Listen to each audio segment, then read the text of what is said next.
17세기 중엽, 지구의 기온이 점차 낮아지고 있었습니다. 영국의 템스강이 얼어붙는 등 전 세계 곳곳에서 이상현상이 발생되고 있었는데 동방의 작은 나라, 조선도 예외는 아니었죠. 1670년 음력 1월 1일, 겉은 붉고 속은 푸른 햇무리가 관측됩니다. 해와 달 주변에 고리 형태의 빛이 생기는 현상을 말하는 햇무리는 곧 비가 온다거나 공기 중에 먼지가 많다는 것을 방증합니다. 즉, 일조량이 줄어들고 있었다는 것이죠. 1670년 1월 9일에는 평안도 중화 땅에 운석이 떨어집니다. 같은 달, 전국 각지에서 크고 작은 지진이 발생하고 있다는 보고가 물밀듯 몰려듭니다. 뿐만 아니라 이 시기에 평안도, 충청도, 전라도, 경상도, 제주도 등에서 역병이 창궐하여 목숨을 잃는 사람들이 연달아 발생하기 시작하였습니다. 불길한 징조는 이뿐만이 아니었습니다. 2월 26일 서울, 아침부터 추적추적 비가 내리는가 싶더니 이내 비가 얼어 눈이 내리기 시작했고 정오에는 주먹 크기만한 우박이 떨어졌습니다. 지금으로 치면 벚꽃이 개화하기 시작하는 4월, 서울에 눈이 내리고 우박이 쏟아졌다는 말이죠. 평안도 지방에서는 음력 3월에 서리가 내리고 눈이 내리는 기현상이 발생하기도 합니다.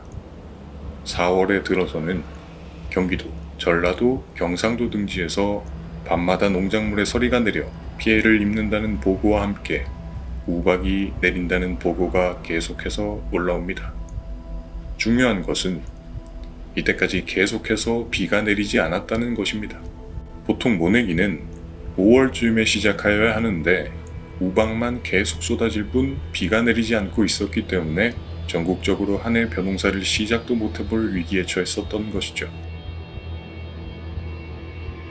엄청난 가뭄이 조선 전역을 뒤덮고 있던 때 드디어 비가 내렸습니다. 여름이 다 되어서야 내리기 시작한 비는 이번에는 너무 많이 내렸습니다.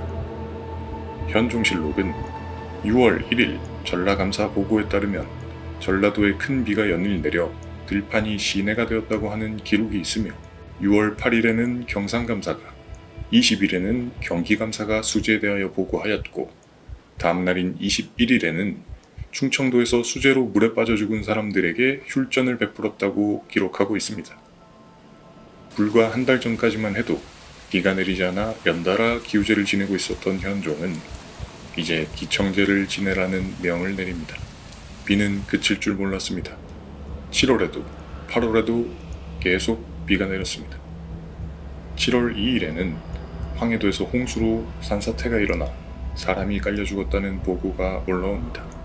그리고 이 시기 태풍으로 인한 피해도 연달아 발생했는데 8월 18일 계에 따르면 전라도 곡성현에서 폭우로 15명이 물에 빠져 죽었으며 8월 23일 각 도 감사들이 보고한 바에 따르면 경상도에 5명, 전라도에 20명, 함경도에 4명이었다고 합니다. 제주도의 경우에는 그 상황이 심각했는데 해일이 발생하여 짠 바닷물이 천지에 밀려들었고 작물들이 소금에 절여져 말라 죽었으며 해무가 끼는 날에 숨을 쉬면 코에서 짠맛이 날 정도였다고 합니다. 그리고 이때까지도 계속해서 서리가 내려 농작물이 죽었다는 보고와 우박이 내려 사람이 맞아 죽었다는 보고가 계속해서 올라옵니다. 한여름에 서리가 내리고 사람이 바람에 날아가고 우박에 맞아 죽는다니 당시 상황을 감히 짐작도 할 수 없습니다.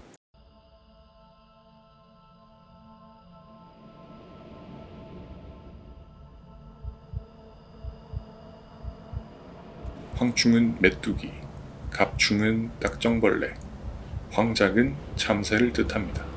7월에 들어서서는 전국적으로 구제역이 번지기 시작하여 8월에는 걷잡을 수 없게 됩니다.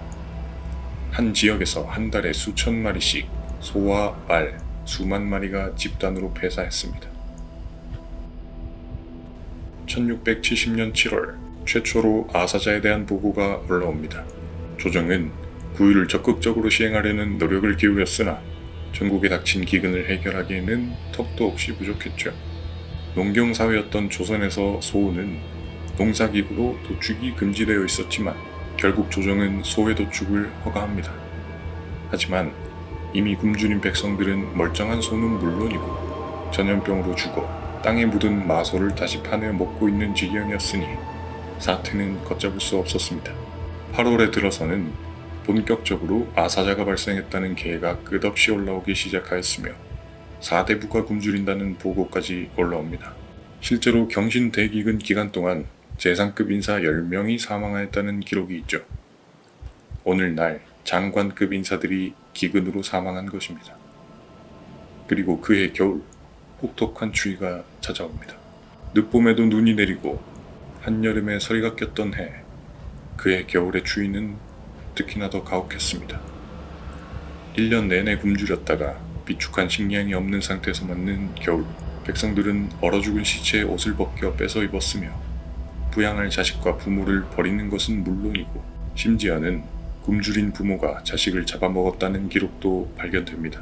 그렇게 현종 12년 1월 15일엔 전라도에서 250명이 얼어 죽었다는 보고가, 일주일 뒤에는 충청도에서 43인이 굶어 죽었다는 보고가, 다시 일주일 뒤에는 충청도에서 550여 명이 전염병으로 죽었다는 보고, 다시 일주일 뒤에는 전라도 정월에서 얼어 죽은 자가 239인, 전염병으로 죽은 자가 1752인이라는 보고가 올라옵니다. 그 밖에도 이러한 보고가 끝도 없이 올라옵니다. 경신대기근이 발생하였을 당시 조선의 인구는 1200만 명에서 1500만 명 정도로 추산되고 있는데요. 1671년 구율소의 보고에 따르면 기근으로 8만 5천 명이 사망하였다고 집계하고 있는데 실제로는 그 10배에 해당하는 100만 명 정도가 이 시기에 사망한 것으로 추정하고 있습니다. 전대미문의 기근과 추위를 겪은 조선, 어떤 변화가 있었을까요? 대동법 시행이 확대됩니다. 이 정도의 대기근이 있었는데 백성들이 그나마 살아남을 수 있었던 것이 일부 시행되고 있던 대동법 덕분이라는 의견이 힘을 받기 시작한 것이죠. 그리고 엄청난 추위를 겪은 이후 전국적으로 온돌의 보급이 이루어집니다. 이 때문에 덩달아 땔감이 부족하게 되는 바람에 전국의 나무란 나무는 모조리 베어지기 시작했고 구한 말에는 한반도에 민둥산이 아닌 산이 없다고 할 정도가 되어버립니다. 근래에도 인류에 큰 위험이 닥쳤었죠. 자연재해, 기근, 전염병과 같은 거대한 힘 앞에서 인간이라는 존재가 얼마나 나약한지 역사를 통해 다시 한번 생각하게 됩니다.